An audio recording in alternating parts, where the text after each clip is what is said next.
groups, so they have been locked into that promotion tournament. Now, Vici Gaming and Snake can still fight for playoffs. They are not locked in this yet. Yeah, and just to kind of break down how this happens, the promotion tournament happens at the exact same time. It's interwoven with the LPL playoff gauntlet, and this region is really rough. If you do not make playoffs, you are automatically seeded into the promotion tournament, which is why those battles for fourth are still so important. So as Dom was saying, Vici and Snake, you can see they're in the qualifying round on the bottom of your screen. They can still fight towards the playoff, though if promotion happened today, unfortunately they would be facing across from it. That said, they're in what it's called a qualifying round versus an elimination round. So because LGD and Game Talents were 6th place, one of those teams will be exiting the LPL after that best of 5, and then they have to go through another LSPL team or the secondary challenger circuit team before they can qualify back into the LPL. Whereas if Vici or Snake, winner of that would be automatically qualified for the LPL, but the loser gets a secondary chance to face another LSPL team. It's not quite Origin here, perhaps, let's say, but if a team like LGD manages to get immediately eliminated from the LPL from a single best of 5, that is completely just devastating to see, from this monumental rise to the best team in the league down to 6th place in their group.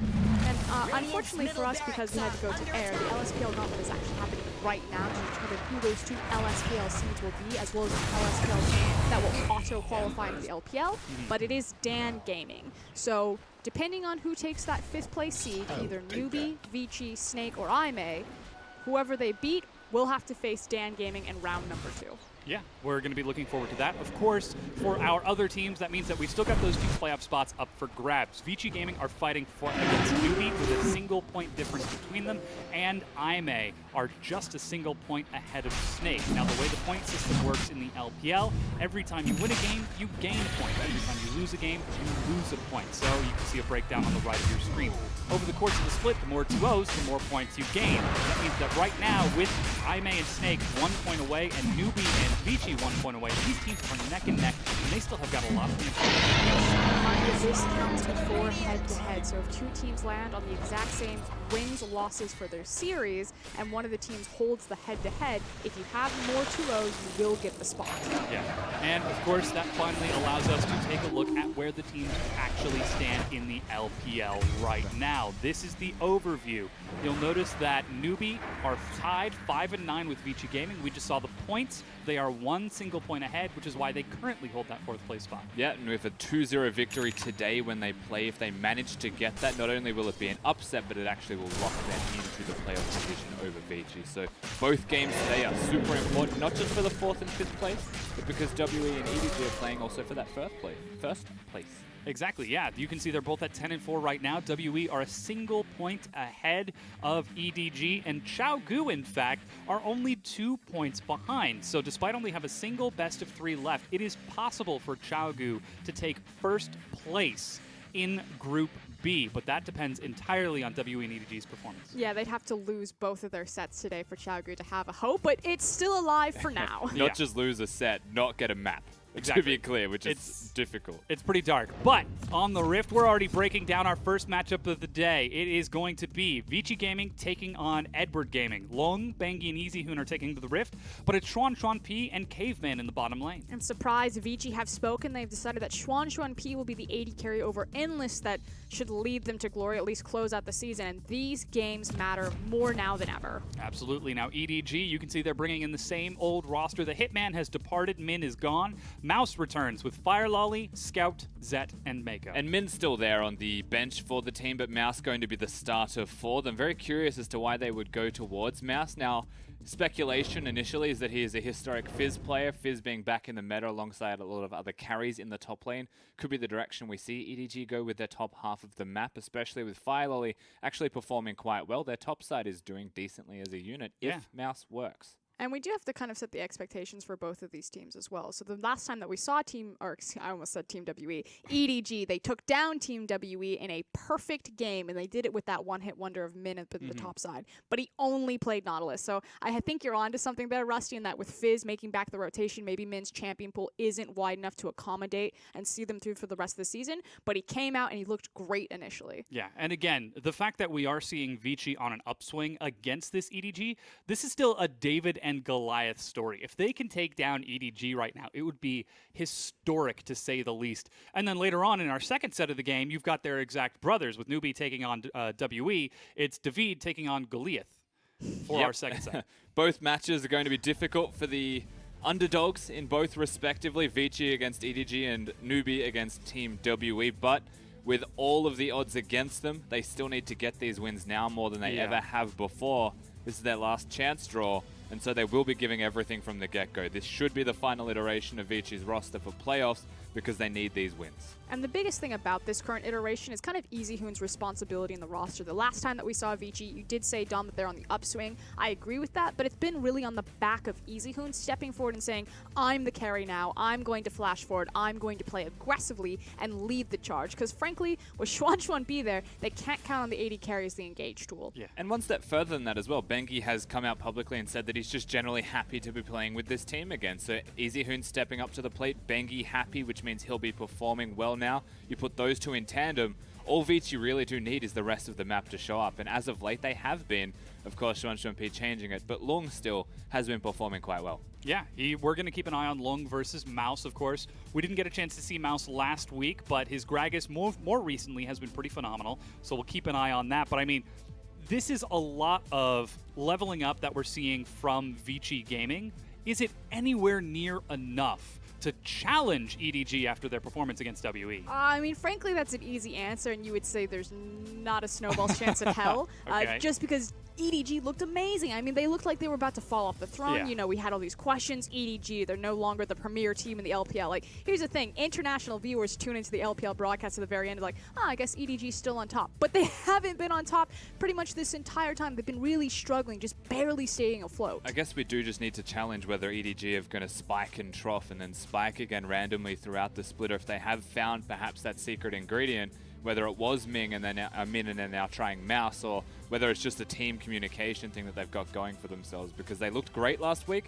That performance shouldn't indicate them losing this week, but you don't know with them yet. And I really felt that it was the guy previously on your screen. So we're looking at Mouse now, but we're looking at Mako. Now, Mako is in charge of all of the vision and a lot of the secondary shot calling when Clearlove was on the team. The question was, who was going to step up and be the next shot caller now that Clearlove wasn't on the team, now that Firelol is kind of the permanent starter?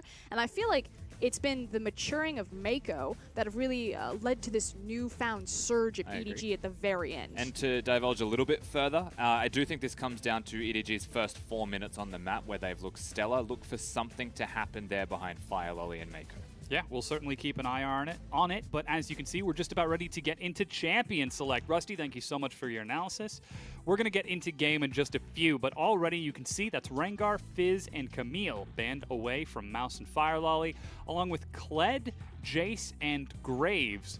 So again, a targeted long ban. Again, Vici, we said they see success if everyone else can show up. We know easyHoon and Bengi can do it. So taking away some of those champions that set them up for that. And already now Karma locked in as we are racing through. Yeah, we're going pretty fast and furious. That's the top lane champion that wasn't pinched that I expected to see go was the Rumble, particularly for Long. Not so much a Mouse pickup, although he can play it. Again, I feel like the primary difference between Mouse and Min, despite the fact that we have limited footage and tape on Min, is really just a champion pool issue. Even if you compare Mouse to the likes of Koro, Mouse can look for those hyper carry champions like the Fizz, like the Camille, or you can go for the more traditional, potato route, like the Nautilus, like the Maokai. Yeah, the potatoes are something that Long has actually seen some success with. If he's able to 1v1 you in lane, he can keep you separated and keep you isolated. Though Mouse, again, as we said, he's been doing pretty good on that Gragas, so he can pull out the good old potato and just try to wait out with some regular stock standard League of Legends. Though he will already have an Ashe and Lee Sin on his team, but that is a Kog'Maw really early on.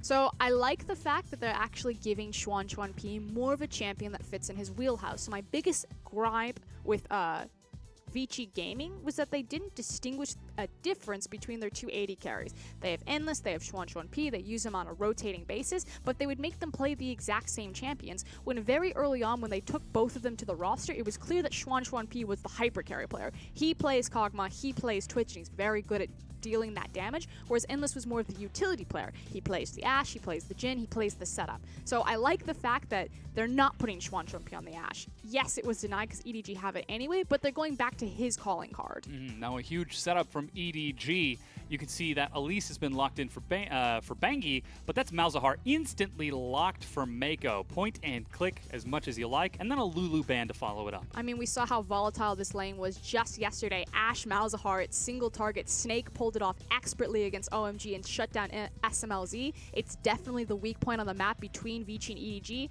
Mako and Zet are going to have a field day, and it's now a matter of can they keep this little Kog'Maw afloat? It's not just any Kog'Maw as well, it's Xuan P, who has a bit of a tendency to let himself get caught out of position in chaotic situations. Hopefully he'll be able to keep his cool here. I kind of feel like we're racing towards a Renekton pick. So the fact that Vici prioritized Elise so early on, you would think that that would go well with Renekton just because they dive so well together. Yeah. And there's still the Rumble from Long. The thing is Long is more bruiser carry oriented than tank, and especially with the Kennen being banned away, it kind of gives you that emphasis of, you know, you can take the Renekton or Rumble without much punishment. But EDG have to see this coming. Yeah, looks like instead it is Gragas for Mouse, so he will be returning to that champion. Now Vici have got an opportunity to set something different. This Karma could be flex, and we're seeing support hovers right now out of Caveman. So we don't know where that's going to go just yet, though we still see the mid laner being saved from EDG. So Vici have got a bit of a choice to make here. Shen is the pickup for Long.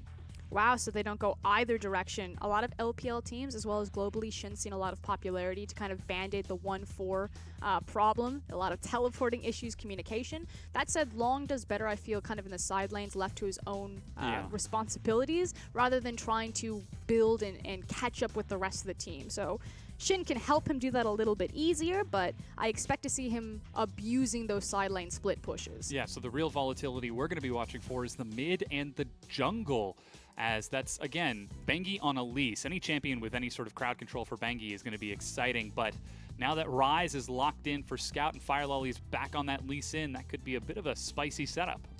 A lot of lockdown damage, as well as a lot of single target follow-up. So Ryze finds the root, pretty much gives you a free Sonic Wave. We know the high burst damage that Lee Sin is capable at level 6, especially when you compare that to Elise, who really doesn't get anything when she turns level 6. So that big initial ultimate power spike is definitely a place that EDG can exploit Vici on the map and in that jungle. Yeah, and Rusty said that he's going to want to watch for the first 4 minutes of the jungle pathing and the early sort of routes that they take.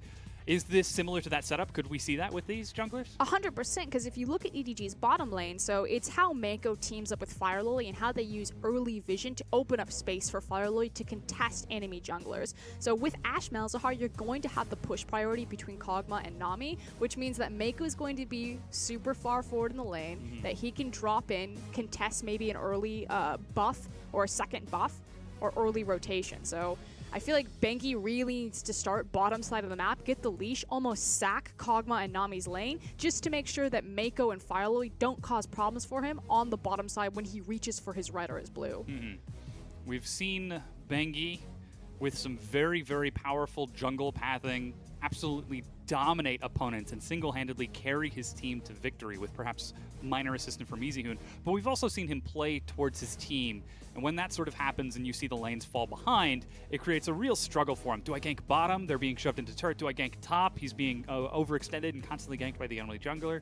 So my eyes are going to be on how does Bengi sort of set his team up for success in this? It's about how he sets up this Kog'Maw. If you look at this composition, that's double support on top of Shin, on top of Elise. Yeah. Like, all of the eggs have put in the Xuan P basket, and that's incredibly risky when you're looking across from one of the most powerful bottom lanes in the LPL with Zet and Mako. Like, this is all about racing towards that bottom lane, but do you want to race to the lane that has the Ash Arrow and the Malzahar ultimate? Or the one that has the Kog'Maw, who's not going to do anything until level 8 or 9?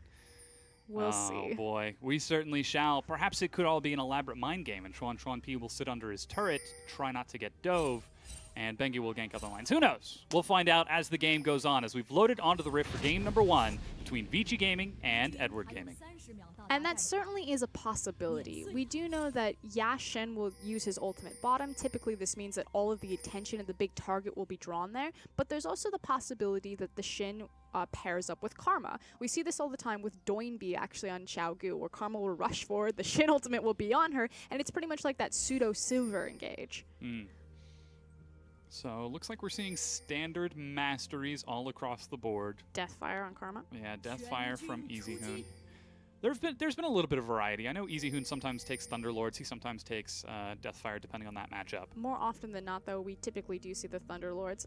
What was interesting yesterday is we actually got another Warlord's Bloodlust. Again, LPL is on 7.6, so the Warlord's Bloodlust changes have gone through. And we've seen some of the LPL AD carries going towards that, more so when they're playing the Caitlyn's and the Jins, however, to maximize the use that you could heal off the crit. The energized guaranteed crit is so very strong. Seems like most AD carries have been following with standard starts, but junglers are both starting Raptors. Yeah, and this is the thing. I expected that wow, I wanted to say Benji. Our producer's name is Benji in the office. Yeah.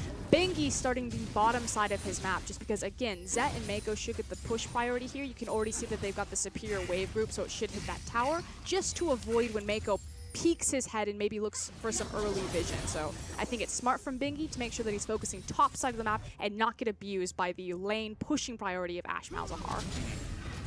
Fire Lolly clears out his camp after the red from Bengi. Heads on over to Direwolves. You can see the fan vote very heavily in favor of EDG. Surprise, surprise. Yeah, wins mean a lot, not to mention the dynasty of the teams. And though Vici Gaming is an older team at this point in the LPL, it has never really seen huge success. I mean, they've had, what, 4 or 5 world champions come through their organization doors, and they've never finished higher than 6th place in the LPL. Yeah. Unfortunately for Vici, they've had a very turbulent route and legacy that they're trying to build in the LPL, and at this point, they're just trying to stay there right now, you know, fighting to make sure that they don't end up in that promotion relegation tournament. Yeah. Certainly is a fight for their lives. You can see so much vision out of Edward Gaming. They put a very early ward in Pixel Brush on top side from Scout with his first wave push. Fire Lolly skipped his second buff to try to get an eye into the jungle by securing Scuttle. Bengi will be able to invade, but he's spotted out at the Krug camp, so they finally have vision. Even the Hawk shot at level 2, so Mouse knows that there's an Elise up here very early on, and that wave is starting to get pretty big. And this is one of the defining features that make EDG still kind of the elite team in the LPL. Not quite sure if I would consider them the best team, but they do have their moments and they do have their days. And a lot of that rests on the back of how the team sets up and maneuvers around vision. And most of that is led by Mako, but Fire Lolly and Scout have been picking up a lot of slack. Yeah, you can see a Scout even showing up and dropping a ward on the ramp to red buff